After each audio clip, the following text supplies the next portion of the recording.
to my channel, and if this is your first time here, thank you so much for stopping by. Today is another exciting episode of K4E's 345 with a special performance that you will see if you stay tuned to the end. So sit back, relax, grab you your favorite drink and your food of choice, and enjoy the watch. Alright, so today we're going to switch things up a little bit. Usually in our 3 for 5 series, we discuss a topic, both of us, and we share our opinions. And this time, I'm going to share my topic and I'm going to speak for 5 minutes about something that I'm passionate about, and he will do the same. And we will do the usual way on the end for one specific topic. So the topic that I have chosen is female stereotypes, standards, / mothering. Now, I wrote some stuff down because I wanted to make sure that my point comes across smoothly and that I don't forget anything that I want to say. So if you see me looking down, just bear with me. And yeah, I'm about to get started. My 5 minutes right about now. So we all know that there's a certain way that women are supposed to look based on what is televised and what is heavily promoted and rotated on social media. Our bodies are somehow all supposed to be in between 125 to 150 pounds, right? And we are all supposed to have, you know, the perfect butt to hip to boob ratio. I don't know how realistic that is, but that is what we see all the time on social media and on TV. I wanted to discuss how it would make younger women in today's day and age feel, because I cannot remember in between age 12 to 21 feeling any kind of self-conscious way about myself. But I know people within that age category, I know it's wide, but I do know people within that age range that feel very self-conscious and speak not so positively about the way they look as it pertains to what they see on social media, and the race and the pressure and the strong desire to just look like what they see. It's just really sad to sit and watch somebody younger go through. And when I think about when I was that age, I just did not have that weight on my shoulders, thank God. Now I'm going to transition that into motherhood, because that's the phase of my life that I am in and that I have been in for the past 19 months. The snapback culture, another air quote. We cannot compare ourselves, ladies and gentlemen, to people who have the ability to afford all the necessities to make a full recovery, so to speak, after birth. These things largely depend on genetics, right? How we look after birth. But what do I mean by people who can afford all the necessities to make a full recovery? People with larger incomes, right? That can afford things like a nanny or a baby nurse. Where when we need sleep, which is major when you give birth for your bodies to recover, the general population, if you're in a regular tax bracket, you know, you don't have the ability to pay a nanny or a baby nurse to be on the clock 24 hours living in your space to say, here, you take the baby for this 8 hours or this 10 hours. I just need to relax. I need to go to sleep. I need to poo and pee. It doesn't work out that way for, I dare say, most of us. We have to just be on the baby's time and roll with the punches. That significantly takes away from how we recover, right? We don't have the resources to afford something like a nutritionist who can give us a specific diet and write us a diet based on where we are in our mothering journey. May it be right when we give birth and we're trying to make milk, or after we finish breastfeeding, or after we just get cleared from the doctor to work out, or whatever the case may be. Most of us can't afford that. We just have to try to find the information and do the best that we can based on the limited knowledge that we would have. We also, some of us don't have access to high quality food, right? Like clean eating, it's more expensive. Now, in my household, we do eat clean, but preparing clean food and specific to what you are going through is what you would need to have a nutritionist for. So yet again, we have to do the best that we can with the resources that we have. A personal trainer, also something that mostly, unless you know somebody, you general population cannot afford to help us exercise, given, you know, the diastasis recti or the painful pelvic floor that we are experiencing when we're trying to walk Furthermore, get back into exercise or start exercising, because it might have been something that most of us mothers did not do before. Moving on to like cosmetics, right? Most of us cannot afford things like VeloShape, cool sculpting, skin tightening and lightening treatments. Or forget those. Let's talk about the moms who go right into the invasive treatments like lipo, etc. These are things that most of us cannot afford. And that's it for what I wanted to say, ladies. Let's love the skin that we're in and go bravely and be confident in who we are and love the temple that God has given us temporarily and treat it well. And whatever that looks like on the outside, I am positive it will be beautiful. What's going on, family? It's good to be back in K4E's 3 for 5. One of the things that has been on my mind is actually really a good thing. Having a son now was something I never really thought about, in that all I've thought about as it related to being a dad was just wanting and praying for the baby to be healthy and for my wife to be healthy as well, and to come out safe. I mean, that's, really the gist of where you are in those moments, just thinking about everybody's well-being.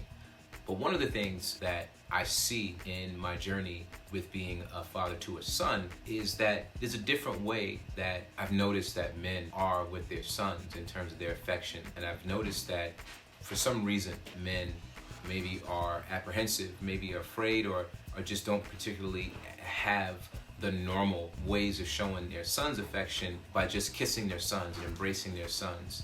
And it's something that, for me, it's a beautiful thing to be able to just, kiss my son. And I don't see anything wrong with it. I think that, I have some friends who are from different cultures, and even as grown men, their fathers, they kiss them and they embrace them. They come up to them, they kiss them on their forehead, they kiss them on their cheek.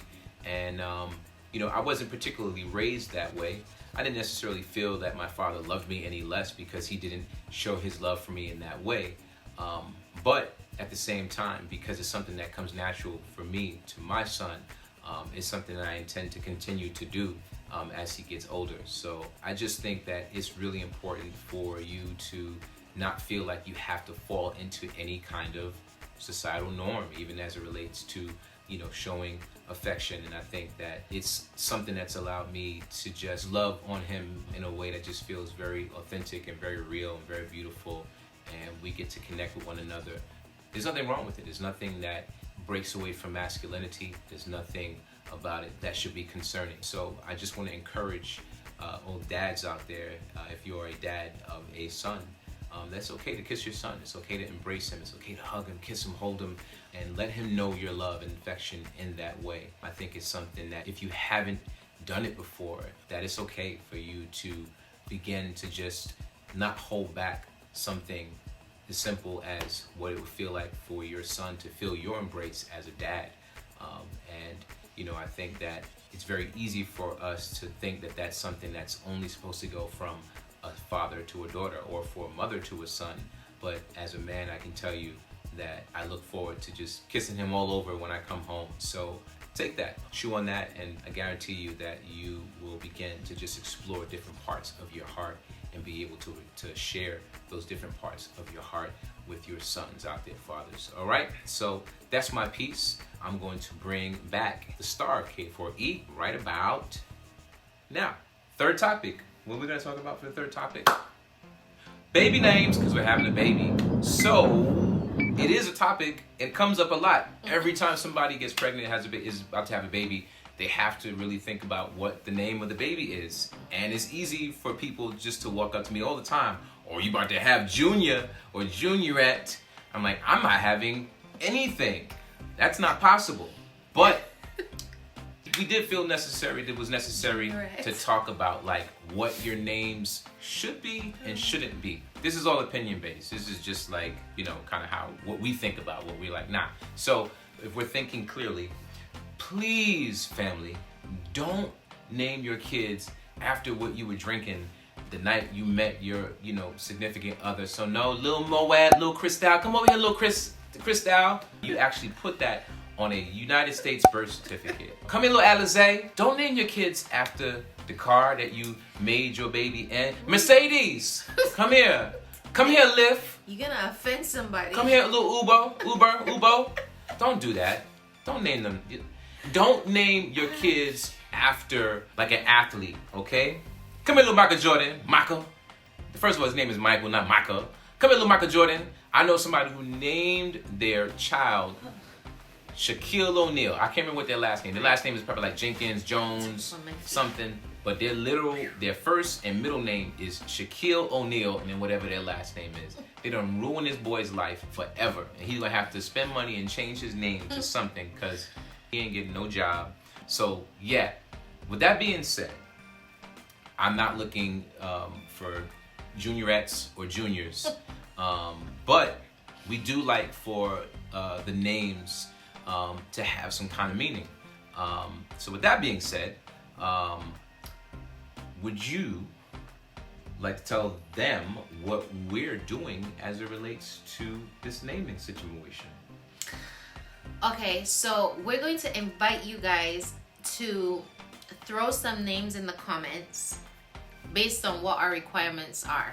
Now, we can totally not go with this suggestion, or you can really knock the ball out the park, as they say, and make a suggestion that we really like based on our requirements. So we'll give the requirements, and whether or not we choose the name that you suggest for boy or girl, we just want some suggestions, some options, right?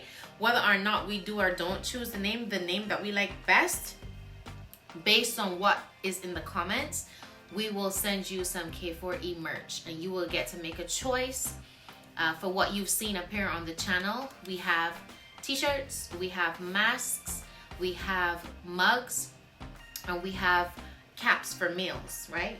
Because I don't... Unisex, male and female. Well, but that can't fit my head. We'll work it out. You can put your names in the comments, and based on what we like, even if we don't choose to name our child that, we will still send you the merch. So yeah, my requirements are, I am very specific, okay? So my requirements are, it cannot be a usual name. Now, I don't want to offend anybody by giving what my definition of a usual name is, but I do not want it to be a usual name. I would prefer that the name starts with J for either girl or boy. However, you are free to put names with any letter from the alphabet.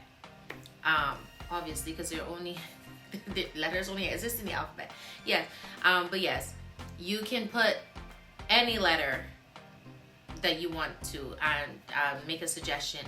Now, I love names with deep meaning. Like, I think Jesus' name means the Lord's salvation, or salvation of the Lord. That is the meaning of his name. And Eli means? Judge, I believe. Well, he was a judge. We'll give you the meaning later. It's gonna go, look, Eli. Yeah, we didn't do that. And his last name means son of. So, for me, I love to have something unusual and something that has a really deep meaning or a good meaning, preferably biblical rather. I don't want a name that means ocean or sunshine. No, nada. And so no Aquafina. Something with a biblical meaning. It does not have to be a biblical name, because Jace indeed is not a biblical name, but it definitely has a biblical meaning. And I would prefer a name that nobody would look at and be confused about the pronunciation, right? Nobody's gonna look at Jace's name and be like, Jaase. Like, no. Well, I can't say nobody. Most people that are literate would not look at his name and pronounce it that way, right? So very simple spelling. It's one syllable, which I also prefer. Simplicity, just not common. That's it. And yeah, that is also it for this episode of K4E's 3 for 5. And you guys can stay tuned for our